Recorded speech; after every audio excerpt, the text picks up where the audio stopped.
कौन थे संत रविदास?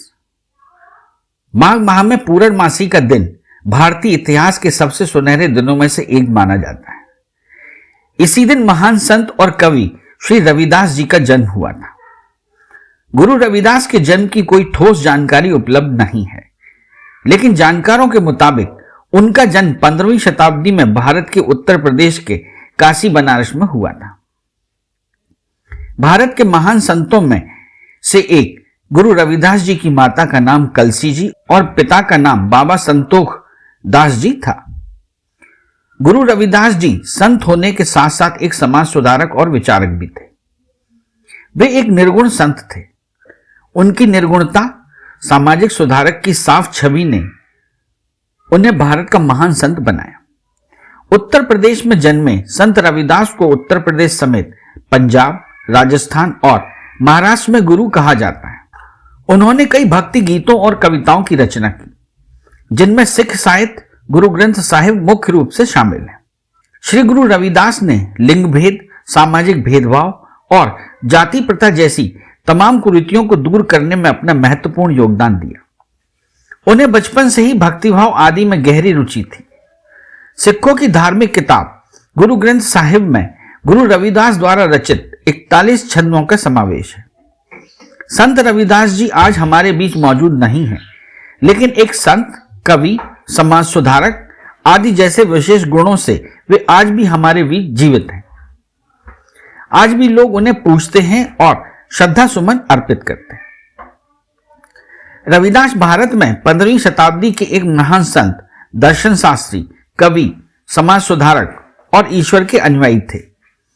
वे निर्गुण संप्रदाय अर्थात संत परंपरा में एक चमकते नेतृत्वकर्ता और प्रसिद्ध व्यक्ति थे तथा उत्तर भारतीय भक्ति आंदोलन को नेतृत्व देते थे।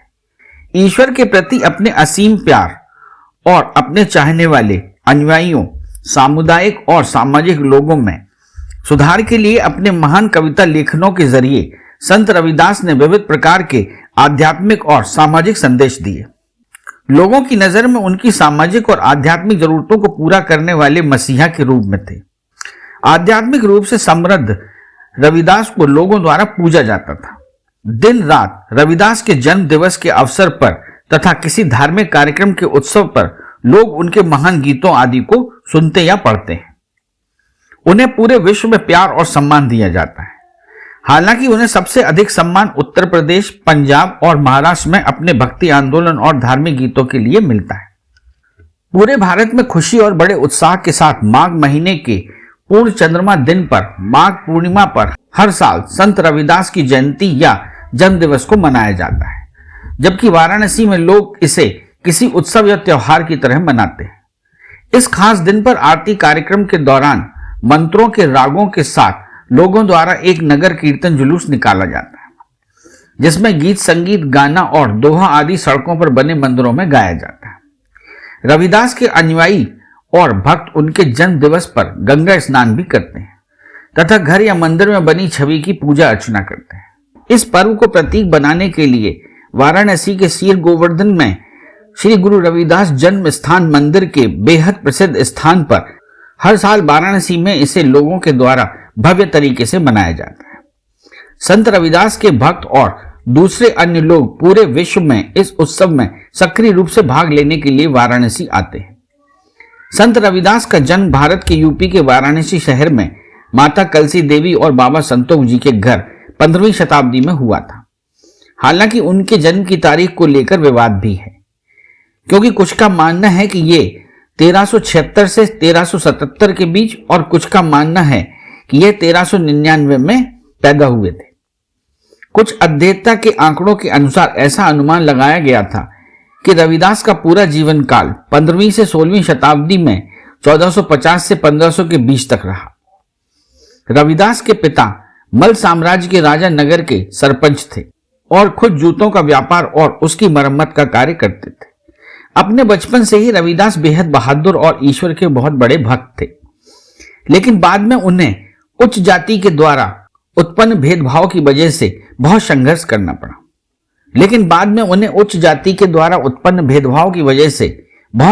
करना पड़ा।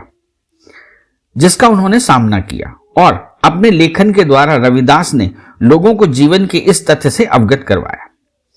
उन्होंने हमेशा लोगों को सिखाया कि अपने पड़ोसियों को बिना भेदभाव के प्यार करो।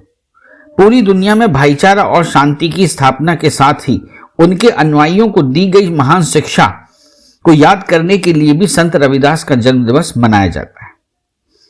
अपने अध्यापन के आरंभिक दिनों में काशी में रहने वाले रूढ़िवादी ब्राह्मणों के द्वारा उनकी प्रसिद्धि को हमेशा रोका जाता था, क्योंकि संत रविदास अस्पष्टता के भी गुरु थे। सामाजिक व्यवस्था को खराब करने के लिए राजा के सामने लोगों द्वारा उनकी शिकायत की गई थी।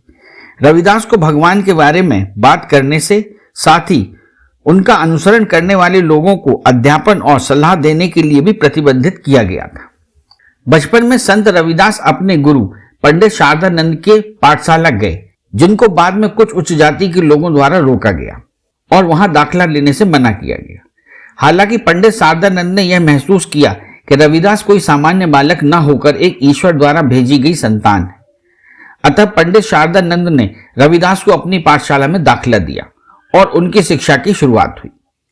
वो बहुत तेज और होनहार थे और अपने गुरु के सिखाने से ज्यादा प्राप्त करते थे। पंडित शारदानंद उनसे और उनके व्यवहार से बहुत प्रभावित रहते थे। उनका विचार था कि एक दिन रविदास आध्यात्मिक रूप से प्रबुद्ध और महान समाज सुधारक के रूप में जाने जाएंगे। पाठशाला में पढ़ने के दौरान रविदास की पंडित शारदानंद के पुत्र से मित्रता हो गई। एक दिन दोनों लोग लुका छिपी खेल रहे थे। पहली बार रविदास जीते और दूसरी बार उनके मित्र की जीत हुई।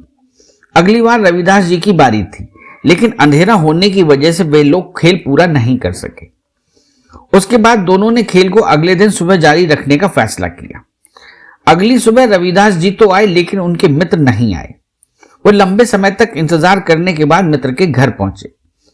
वहां जाकर उन्होंने देखा कि मित्र के माता पिता और पड़ोसी रो रहे थे। उन्होंने इसका कारण पूछा और अपने मित्र की मौत की खबर सुनकर हक्का बक्का रह गए।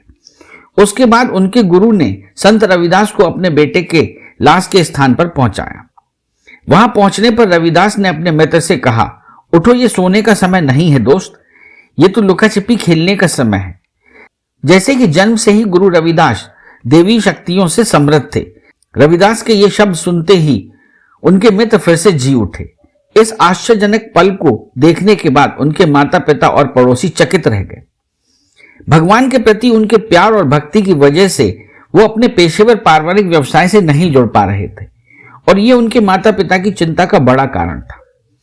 अपने पारिवारिक व्यवसाय से जुड़ने के लिए इनके माता पिता ने इनका विवाह काफी कम उम्र में श्रीमती लोना देवी से कर दिया, जिसके बाद रविदास को पुत्र रत्न की प्राप्ति हुई, जिसका नाम विजयदास पड़ा।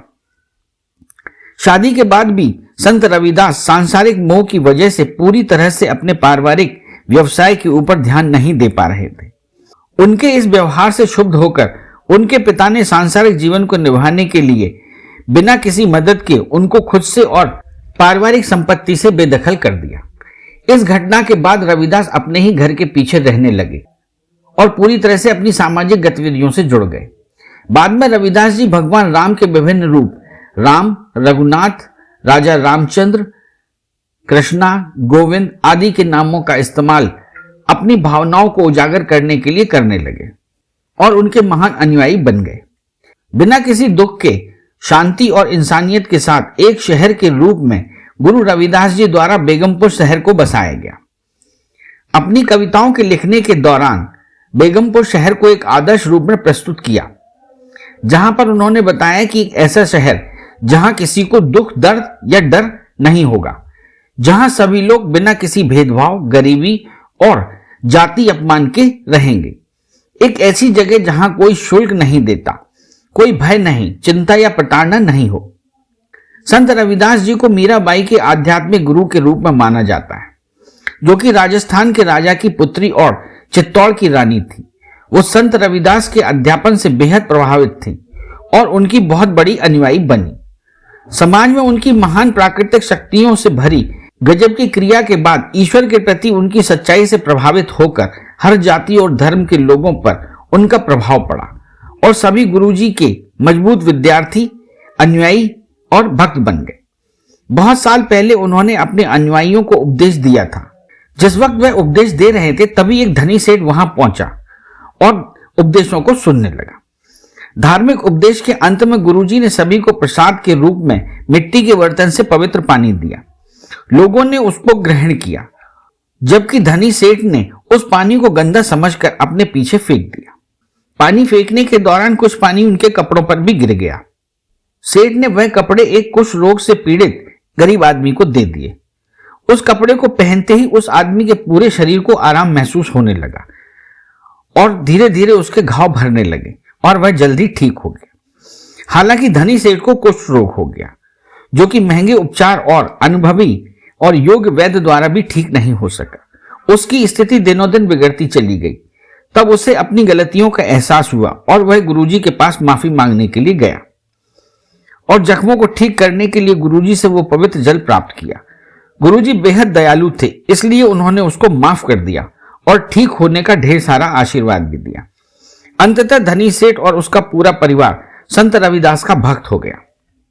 एक बार पंडित गंगाराम गुरुजी से मिले और उनका सम्मान किया। वो हरिद्वार में कुंभ उत्सव में जा रहे थे। गुरुजी ने उनसे कहा कि यह सिक्का आप गंगा माता को दे दीजिएगा, अगर वो इसे आपके हाथों से स्वीकार करें। पंडित जी ने बड़ी सहजता से इसे ले लिया और हरिद्वार चले गए। वो वहां पर नहाए और वापस घर लौटने लगे, बिना गुरुजी का सिक्का गंगा माता को दिए।